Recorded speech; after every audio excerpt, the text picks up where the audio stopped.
નમસ્કાર દર્શક મિત્રો, તહેલકા ન્યૂઝમાં હું મેઘા અગ્રવાલ આપનું હાર્દિક સ્વાગત કરું છું. આપ જોઈ રહ્યા છો તહેલકા ન્યૂઝ અને જોઈએ આજના વિગતવાર સમાચાર.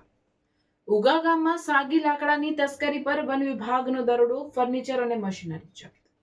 વઘઈ રેન્જના વન વિભાગના ફિલ્મી વોચ સફળ. ઉગા ગામમાં ગેરકાયદેસર સાગી લાકડાનો પર્દાફાશ. પરમિટ વગર વર્ષોથી ચાલતા સાગી લાકડાનો ધંધો ઝડપાયો.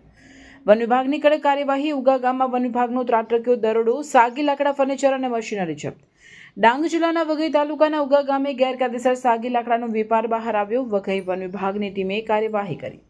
ડાંગ જિલ્લાના વઘઈ રેન્જ ફોરેસ્ટ ઓફિસરની હદમાં આવેલ ઉગા ગામમાં વર્ષોથી બિનપરવાની સાગી લાકડાનો ઉપયોગ કરી ગેરકાયદેસર રીતે ફર્નિચર બનાવવાનું અને 2 નંબરના સાગી લાકડાની તસ્કરી થતી હોવાની બાતમી વન વિભાગને મળતા કાર્યવાહી હાથ ધરવામાં આવી છે.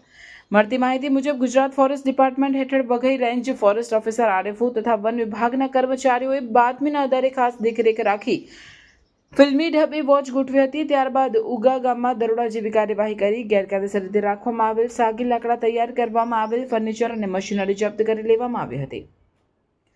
અચાનક થયેલી કાર્યવાહીથી ઉગા ગામમાં થોડો સમય અફરાતફરીનો માહોલ સર્જાયો અને સ્થાનિક આગેવાનો સહિત લોકો ઘટનાસ્થળે એકત્ર થયા હતા. જાણવા મળ્યું છે કે કેટલાક લોકો વર્ષોથી પાસ પરમિટ વગર સાગી લાકડાથી ફર્નિચર બનાવી વેચાણ કરતા હોવાની પણ ચર્ચા છે. હાલ વઘઈ રેન્જ ફોરેસ્ટ ઓફિસર દ્વારા વધુ તપાસ હાથ ધરવામાં આવી રહી છે કે આ સાગી લાકડા ક્યાંથી કાપવામાં આવ્યા હતા અને તૈયાર માલસામાન કયા સ્થળોએ પહોંચાડવામાં આવતો હતો.